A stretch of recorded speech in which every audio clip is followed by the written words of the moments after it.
उत्तराखंड के जंगलों पर कब्जा हो रहा है खुलेआम बेशर्मी से। और सबसे चौंकाने वाली बात क्या है, सब कुछ अधिकारियों की आंखों के सामने हो रहा है। सुप्रीम कोर्ट में जो हुआ वो सिर्फ एक सुनवाई नहीं थी, वो सिस्टम के मुंह पर पड़ा तमाचा था। भारत के मुख्य न्यायाधीश CJI सूर्यकांत उत्तराखंड सरकार पर इस कदर भड़के कि कोर्ट को खुद ही केस शुरू करना पड़ा। CJI के शब्द ध्यान से सुनिए। हमारे लिए ये चौंकाने वाली बात है कि उत्तराखंड राज्य और उसके अधिकारी मूक दर्शक बने बैठे हैं, जबकि उनकी आंखों के सामने जंगल की जमीन पर कब्जा किया जा रहा है। सवाल सीधा है, जब जंगल कट रहा था तब अफसर क्या कर रहे थे? जब निर्माण हो रहा था तब फाइलें क्यों सो रही थी? और जब कब्जा मजबूत हो रहा था तब सरकार क्यों चुप थी? उत्तराखंड के पहाड़ी जिले संरक्षित वन क्षेत्र, जहां कानून कहता है एक ईंट भी बिना अनुमति नहीं लग सकती, लेकिन जमीनी हकीकत क्या है? अवैध निर्माण, निजी कब्जे, साथ ही प्लॉटिंग, रास्ते, दीवारें और धीरे धीरे जंगल का गायब होना।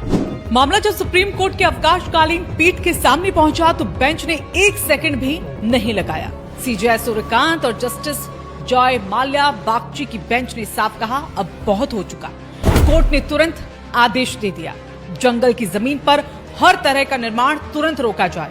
कोई भी थर्ड पार्टी राइट नहीं बनाया जाएगा। खाली जमीन पर वन विभाग तुरंत कब्जा ले, रिहायशी घरों को छोड़कर बाकी हर कब्जे पर रोक।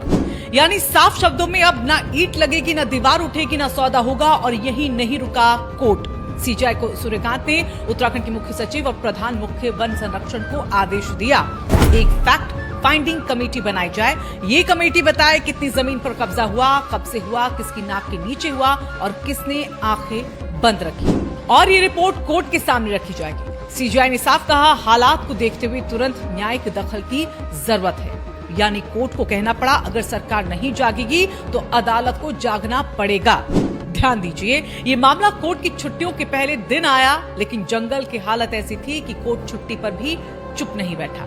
अब अगली सुनवाई 5 जनवरी को जब सुप्रीम कोर्ट फिर से खुलेगा, तब तक जमीन पर हर गतिविधि फ्रीज, कोई बदलाव नहीं, कोई चलाबर, सिर्फ कानूनी कार्रवाई की नहीं। ये सवाल है कल आने वाली बाढ़ का, भूस्खलन का, खत्म होते जंगलों का और हमारे बच्चों के भविष्य का।